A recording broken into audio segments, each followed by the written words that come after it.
Husnul. Udah lama nggak ketemu. Jadi nggak balik ke Husnul lagi.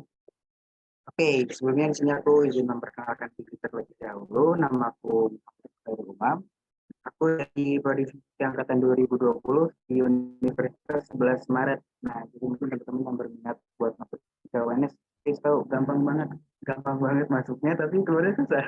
Gitu. Oke, mungkin bisa langsung di next aja. Oke, jadi fisika ya. Jadi itu kita lebih banyak untuk mempelajari tentang perilaku, apalagi sifat-sifat materi dari berbagai bidang. Dari itu tuh beragam banget bidangnya teman-teman. Nah, itu tuh mulai dari subtopik sampai yang materi yang membentuk alam semesta. Nah, tapi intinya di fisika itu kita lebih banyak, mungkin di teman-teman nih SMA sering banget dapat rumus-rumus gitu, atau bisa ketemu sama Pak Alex nih, nanti dikasih nih, kok rumusnya bisa dapat segini, pembuktiannya gimana. Nah, kalau misalkan ketika dulu sama Pak Alex itu cuma dijelaskan bagaimana penurunan rumusnya, kalau di sini nanti kita bakal lebih mendalami lagi. Nanti kita bakal sering-sering praktikumnya nanti untuk kita membuktikan rumus-rumus. Nah, itu kita bakal sering banget langsung praktikum penelitian dan lain sebagainya untuk mendalami suatu teori. Itu intinya tentang fisika ya. Oke, mungkin bisa di next. Nah, kemudian cakupan ilmu fisika itu tadi aku sempat baca. Jadi kalau di UNS itu kita ada 5. Yang pertama tentang fisika material. Nah, jadi kalau fisika material ini, nanti kita kayak mempelajari tentang struktur dan sifat material suatu bahan. Habis itu juga nanti bagaimana komponen internal tersebut. Terus ada teori dan komputasi. Teori dan komputasi ini, jadi kalau teori itu kita lebih ke kayak fisika itu ada filsafat fisika. Jadi bagaimana fisika di kehidupan nyata. Habis itu juga tentang materi-materi seperti teori kuantum dan lain sebagainya. Jadi komputasi. Dan jangan dikira ketika kalian masuk fisika itu nanti nggak bakal ada ngoding-ngoding. Itu pasti ada. Ini ada, kita ada jurusan komputer, ada cakupan ilmu komputasi. Nanti itu ada mata kuliahnya pemrograman. Sama nanti ada komputasi juga. Nah, kemudian di sini ada geofisika dan akustik. Jadi geofisika dan akustik itu kita sebenarnya rada menyinggung dengan ilmu lingkungan ya teman-teman. Jadi kita nanti mempelajari bagaimana fenomena alam terjadi. Habis itu, tapi kita lebih banyak fokusnya tuh ke gejala-gejala yang terjadi gitu. Kayak misalkan ada bencana-bencana alam, itu nanti kita bagaimana kita menganalisisnya. Setelah itu gimana caranya kita menciptakan sebuah alat detektor bencana tersebut dan sebagainya.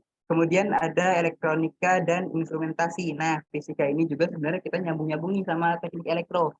Jadi kita nanti mungkin teman-teman di Husnul tuh ada robotik. Masih ada nggak sih robotik? Atau udah nggak ada? Kalau dulu itu aku sempat masuk robotik pas kelas 11 itu. Kelas 11 sempat masuk robotik. Jadi itu nanti kita kayak bikin alat. Pun nanti instrumentasi juga sama. Nanti kita menciptakan alat-alat detektor tadi. Itu masuknya ke sini. Nah, terus kelima yaitu ada fisika medis. Nah, di sini juga kita nanti mempelajari tentang fisika medis. Di mana di fisika medis ini, tadi teman-teman ada yang nanya tentang radioaktif ya. Nah, itu tuh nanti kan masuk ke ranah nuklir. Nanti di situ, ini tuh masuk ke fisika medis. Itu juga kita mempelajari bagaimana caranya dari radioaktif tersebut, reaksi fusi yang terjadi itu bisa dijadikan bahan untuk terapi, untuk pengobatan. Oke, mungkin bisa di next. Wih, keren. Ada juara dua tingkat internasional. Yes. Nah, mata kuliah kita di sini sebenarnya banyak banget. Cuma yang aku cantumin di sini mungkin beberapa aja. Yang pertama ada MSG. MSG itu metodologi survei geofisika. Jadi ini masuk dalam cakupan ilmu yang tadi geofisika. Pun nanti selanjutnya ada geofisika juga. Jadi nanti kita bakal berhubungan banget nih sama bagian-bagian geologi. Kita bagaimana mempelajari struktural tanah di suatu daerah. Nanti bakal nyambung banget sama iling dari prodinya Adip nih. Nyambung banget. Kemudian nanti ada fisika lingkungan. Nah, di fisika lingkungan ini yang tadi aku jelasin, aku pas semester 3 itu aku ngambil peminatan fisika lingkungan. Di fisika lingkungan ini, tadi aku belajar mengenai tentang gejala-gejala alam yang terjadi. Pun nanti aku mempelajari tentang pemanasan global juga. Nah, selanjutnya di sini ada fisika medis. Nah, fisika medis ini mungkin kita lebih ke arah bagaimana kita bisa menciptakan suatu instrumentasi, bisa menciptakan alat-alat yang nanti bakal digunakan di keperluan-keperluan medis. Kemudian ada fisika radiologi. Nah, ini aku jelasin juga tadi yang mengenai reaksi fusi, nuklir, dan ternyata eh, radioaktif itu bisa digunakan untuk pengobatan, teman-teman. Kenapa? Ada beberapa ini doang nih sebenarnya, beberapa unsur doang yang bisa. Nah, kemudian ada instrumentasi. Nah, instrumentasi ini tadi nyambung-nyambung sama elektronika. Jadi kita di sini menciptakan alat-alat yang bisa berguna untuk kemudian. Kemudian di sini ada metrologi. Jadi metrologi itu nanti mempelajari tentang alat-alat dan pengukuran. Nah, kemudian di sini ada bengkel elektronika. Ini udah jelas banget ya dari namanya bengkel elektronika. Jadi kita mungkin itu jadi kang servis di situ tuh. Kemudian di sini ada artificial intelligence, karena kita di sini juga nanti sangat berhubungan juga dengan komputasi, dengan informatika. Karena di sini juga nanti kita bakal banyak, soalnya banyak ya, kayak perhitungan-perhitungan numerik yang itu membutuhkan kecerdasan buatan agar memudahkan kita dalam melakukan perhitungan. Nah, kemudian di sini ada filsafat ilmu. Nah, di sini juga nanti mempelajari tentang mana sih hubungan fisika dengan kehidupan dunia. Nah, seperti itu. Kemudian di sini ada fisika kuantum. Nah, fisika kuantum ini itu tadi katanya fisika kuantum nyambung sama kimia kuantum, ya sebenarnya enggak ya. Karena kalau fisika kuantum itu yang aku tahu dia tuh mempelajari tentang apa ya, aku lupa fisika kuantum. Oke, habis itu ada komputasi. Nah, komputasi tadi di sini ya sudah aku jelaskan sebelumnya, yaitu sama nggak beda jauh sama AI. Kemudian ada pemrograman dan ada kewirausahaan juga nih teman-teman. Kita ada kewirausahaan juga, ini masuknya ke cakupan materi yang tadi yang teori. Nah, kewirausahaan ini nanti bisa dilanjut lagi kalau teman-teman berminat nanti ke fisika ekonomi. Oke, mungkin bisa di next.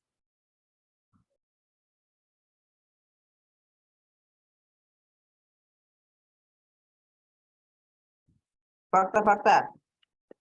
Kalau dari yang apa aku alami selama di UNS ini di jurusan fisika itu kita sering lab.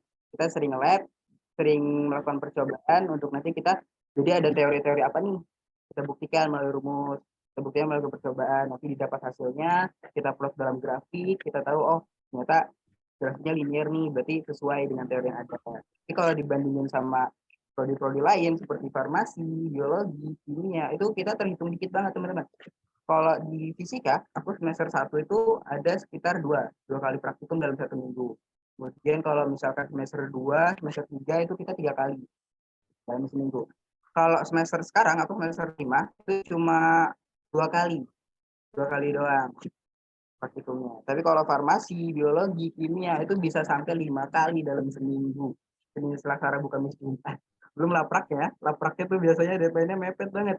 Biasanya hari ini praktikum, besoknya deadline. Atau enggak malamnya deadline. Itu.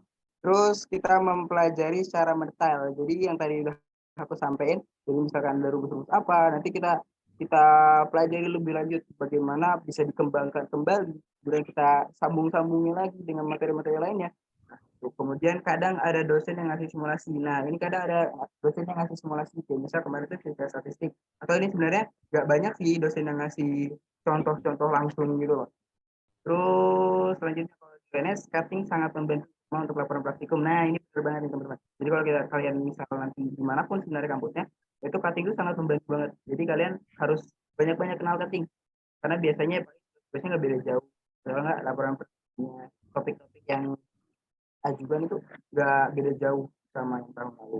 Nah, terus alat-alat di fisiknya banyak yang memadai. Nah, ini juga yang jadi PR banget sebenarnya. Kita tuh emang bakal sering banget praktikum. Pun nanti praktikum kita nggak mesti jadi mata kuliah wajib. Ada juga nanti teman-teman yang misalnya punya peminatan apa-apa, kayak lab optik, nanti teman-teman bakal di situ. Nah, tapi sayangnya yang aku alami sampai saat ini itu masih banyak banget alat-alat lab tuh yang nggak memadai. Apalagi kemarin tuh aku kan praktikum namanya fisika atom inti. Nah, ini kalau tadi teman-teman ada yang nanya tuh fisika yang gabung sama kimia itu salah satunya adalah fisika atom inti. Jadi situ kita ini juga berpengaruh, juga berhubungan nih dengan nuklir tadi. Jadi kita mempelajari bagaimana sifat atom, bagaimana atom itu berinteraksi dengan atom lainnya seperti itu. Tapi sayangnya masih banyak banget yang belum bisa dipakai. Jadi dia tuh hasil yang kita ambil tuh nggak akurat gitu loh. Pada akhirnya kita disuruh nyari lagi literatur dan suruh bandingin sama literatur. Jadi akhirnya juga kita matok-matok ke literaturnya aja. Sehingga akhirnya kita cuma praktikum tuh cuma sekedar tahu oh gini tuh caranya gitu. Nah, terus harus banyak-banyak baca literatur dan ngobrol sama cutting. Nah, ini juga penting. Nah, terus di sini nggak begitu banyak hitung-hitung ya. Kita tuh nggak terlalu banyak hitung-hitung. karena emang kita di sini dilatih untuk nalar kritis dan logika kita, gimana nanti kita dari persamaan-persamaan yang udah ada nih, dari teori-teori yang udah ada kita gabung-gabungin, kita satu-satuin, oh ternyata dapat nih rumus ini dari ini gitu. Oke, mungkin bisa di next.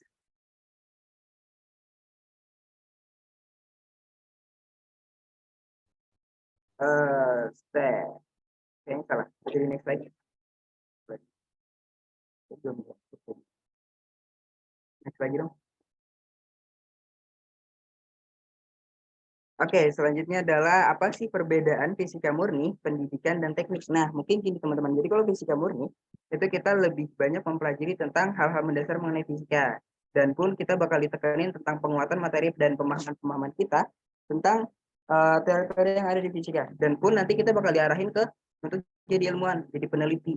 Nah, kemudian next untuk pendidikan, mungkin untuk pendidikan ini cakupan materinya sebenarnya nggak beda jauh. Cuma dibuat lebih kompleks, lebih mudah dipahami pun nanti bakal mempelajari tentang bagaimana caranya mereka menyusun teknik pengajaran kepada anak-anaknya dan lain sebagainya untuk pendidikan.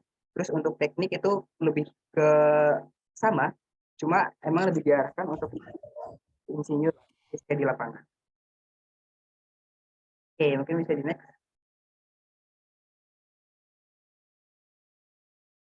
Kemudian prospek kerja. Jadi prospek kerja tuh kita sebenarnya bisa dibilang luas, cuma kalau bisa diklasifikasikan jadi dua hal aja. Jadi pertama tentang riset dan pengembangan, itu nanti kita bakal banyak banget alumni-alumni yang akhirnya masuk ke penelitian lembaga-lembaga penelitian milik pemerintah seperti LIPI, Batan, BPPT, dan pun nanti kita magang-magang tuh lebih banyak mereka ke sana.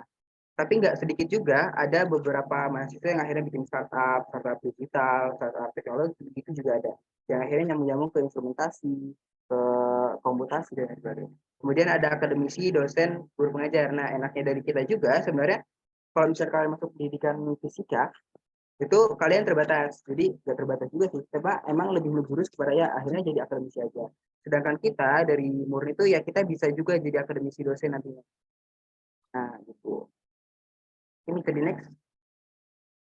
Oke, mungkin itu aja terkait dengan fisika dari teman-teman. Kalau mau ada yang tanya, dipersilakan. Wih, keren banget nih fisika ya, Kak. Mungkin kalau buat yang ingin bertanya, bisa banget di eh, diketik di kolom chat dan bisa juga langsung bertanya dengan cara raise hand. Kak ditanya, kok suka fisika, Kak? Kenapa suka fisika? Nah, Suka fisika, bisa dibilang enggak juga sih ya sebenarnya. Jadi dulu tuh sebenarnya aku masuk teknik. Masuk teknik cuma karena aku sadar diri lah dengan nilai rapot yang di atas berapa, PS juga nggak berapa. Jadi ya aku lihat aja apa nih kira-kira prodi yang bisa aku ambil yang berpeluang aku dapat tapi masih nyambung-nyambung ke teknik masih bisa aku nanti akhirnya kan ada peminatan-peminatan juga nih aku ikut peminatan oh nyambung juga ke sana akhirnya makanya aku ambil fisika. berarti bisa jadi referensi nih buat anak IPA, bisa banget masuk ke fisika. Setauku kan kalau fisika kan apa ya, Kak? Banyak hitungannya kan kalau pas di SMA, betul gak, Kak?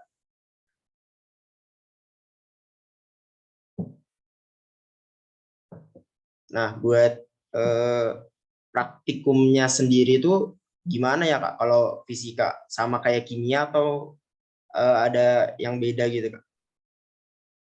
Praktikumnya sama kayak gini sama sih sebenarnya sama ya jadi nanti mungkin kita tapi biasanya kalau kimia tuh mungkin biasanya seringnya dikasih ini dulu jadi dia bikin laporan sementara dulu tapi kita juga laporan sementara habis itu kalau cerita temanku ya laporan sementara habis itu presentasiin dulu dicek dulu pemahamannya seberapa paham materi tersebut habis itu baru nah cuma kalau di kita nggak terlalu sih paling ya cuma bikin laporan sementara habis itu kita bikin olah datanya sementara juga nanti kalau udah vakum kita catat datanya baru setelah itu kita olah selesai bikin laporan itu sama sih kayaknya nggak beda jauh Hmm.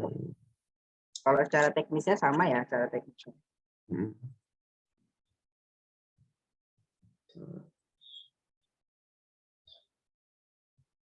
Kalau buat peminatnya tuh banyak gak sih Kak? Kalau buat jurusan fisika ini Kak? Kalau jurusan fisika peminatnya aku rasa masih belum terlalu banyak. Jadi kalau kalian butuh kalian mau masuk kampus PTN Ha, itu fisika cuma memang nanti akhirnya susah buat keluarnya sih karena banyak juga kating-kating yang akhirnya lebih dari 4 tahun. hmm.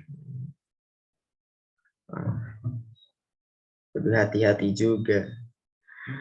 Tapi kalau di FMIPA angkatanku terhitung paling banyak di antara prodi-prodi yang lain dalam satu angkatan. Jadi sekitar ada 90-an orang. Oke. Mungkin masih ada yang mau bertanya, boleh banget nih. Masih ada cukup waktu.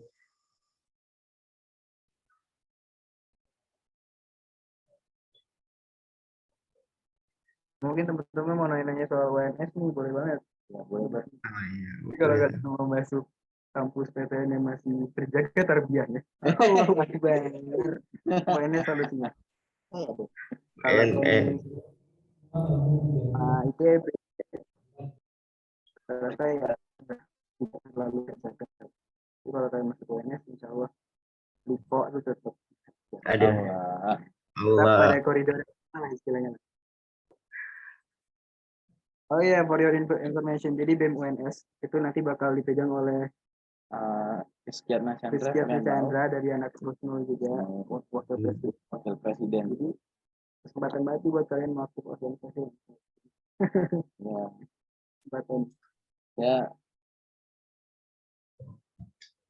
Tapi banyak banget ya Kak di UNS tuh anak Husnulnya. Bisa banget jadi referensi buat PTN yang bisa kalian masukin. Karena banyak alumninya. Oke. Mungkin bisa. Kalau nggak ada lagi, mungkin bisa dilanjut ke jurusan selanjutnya.